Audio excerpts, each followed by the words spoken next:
Hello, everyone. This is Sharon Heller from Network in Action in Denver. And today I'm here with Keith Hughes. Good morning, Keith.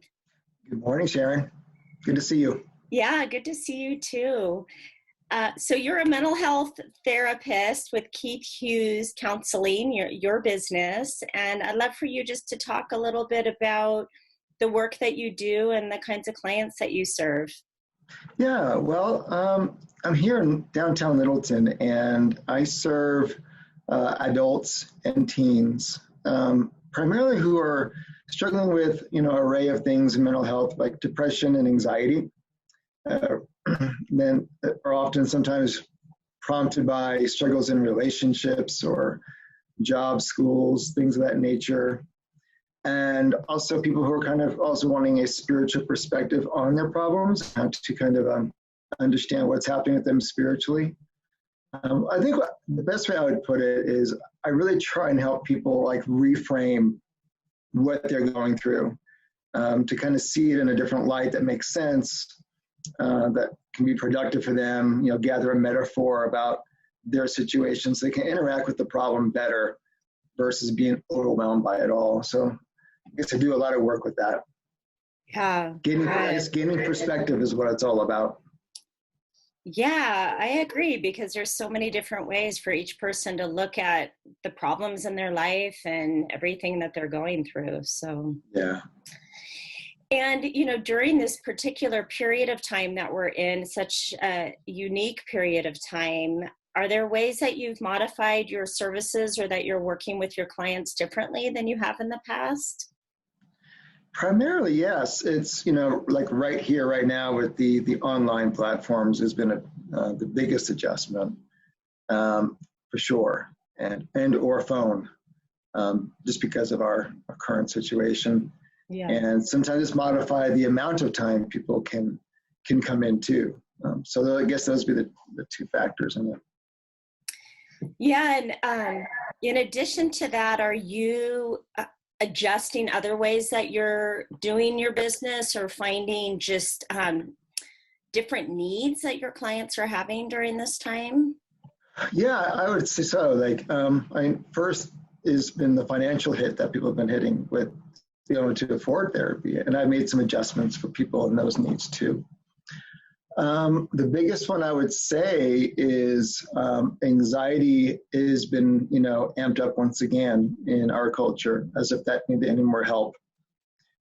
And also, I think with the amount of uncertainty that's going on, I think it's triggered people's past traumas as well, which has now become a little bit more of an emphasis in my treatment. I should add that I'm doing some EMDR trauma therapy in my practice, along with a lot more mindfulness work with people, just to stay in the moment.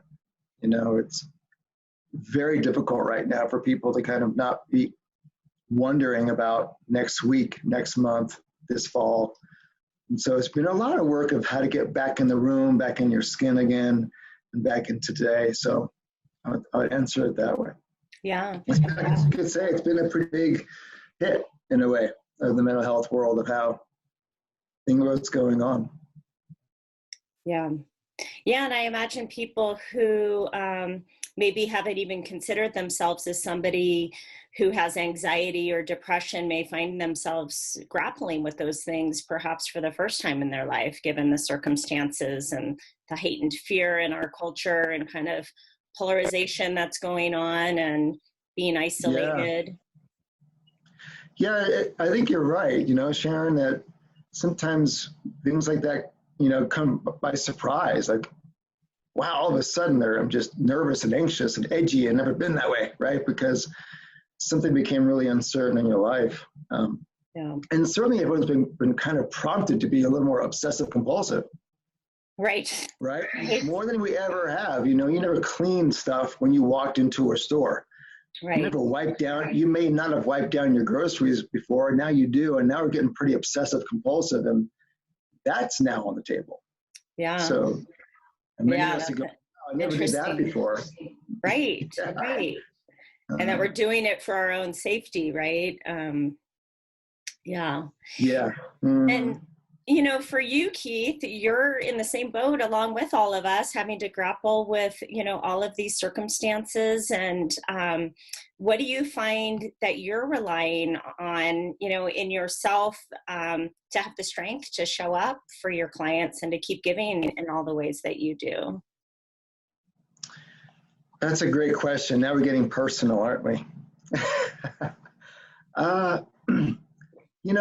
It's caused me to be very much intentional about staying in good habits for myself, being sure that I'm sticking with my morning prayer and meditations, staying in my physical workouts and things like that in my readings. I just try to stay in my own routine. Mm-hmm. That's what I've been doing. And, being certain I'm finding my strength from not just myself, but, God and something bigger than me. Yeah. Yeah.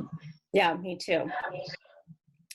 And, as you think towards the future, while we're all learning how to tolerate the unknown and, the present circumstances that we're in, do you anticipate the landscape continuing to change for mental health, or certain needs that clients in the future may have that are maybe new also?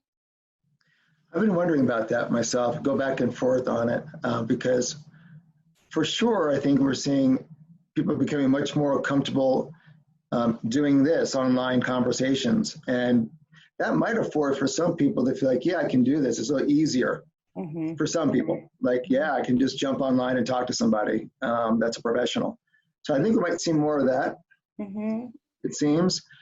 And I don't know, I think that what's happening currently is we're going to address our physical needs first, I think, make sure we're healthy and stable. And then it seems how I viewed it, mental health usually doesn't come in first place when people want to tend to things.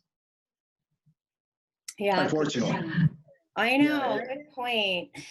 And I know, Keith, just from knowing you, that you also have a passion for young people and teens and young adults. And I know they're being heavily impacted. And, I'm hearing about a lot of concerns, for our young people in this climate. Do you have any thoughts about that in terms of even, a parent of a young adult, how we can support them during this time? Yeah, man, I think that's certainly a work in progress right now, is how our children responding to it. And, one of the things to be careful of, I'm seeing, is making sure they don't spend their whole life on the video platform as much as possible. It's so easy to let that happen because it's the only way to connect, and it's a tough balance. And I've been seeing what's been helpful is to try and get our kids outside as much as possible too, to get out and about, get some vitamin D in them, and activities is, I think, very key. We should be transitioning some this summer because I'm hearing some sports might be coming back to Colorado. Mm-hmm. So I would say that stay connected with your kids, even if you have to be an intentional, annoying parent to say, we're going to do this hour together. Yeah. We're going to play a game, we're going to go for the ride, or we're going to do something. I would put that on the table as being intentional time with our kids, for sure. I think it's easy to slide into the abyss of video land, so. Yeah, I agree. And I think, having one child at home and one who's a little older out of the house, but sometimes I feel like I'm spending so much time with the one who's here at home, but like you said, to, be deliberate and sit down and play a game of cards with her, or do a puzzle and really give her that focused time, it's not the same thing as just being in the background. Exactly. Yeah. Exactly. Yeah. Honestly, I think many of us are learning as we go along with it all, if we're honest, Yeah. And I know you're a great resource for parents and also young people who may need support during this time. So if someone wanted to get in touch with you, what would be the best way to do that?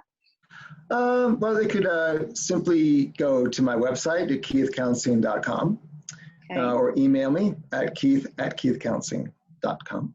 that'd be pretty easy to do. My contact information is there. Great. Yeah. Great. Well, very valuable time spent with you today, Keith. I appreciate it. And stay well, Oh, be thank well, you, take care of Sharon. yourself and your family. Thank you very much. Likewise to you, Sharon. All right. Thank you. Thank you.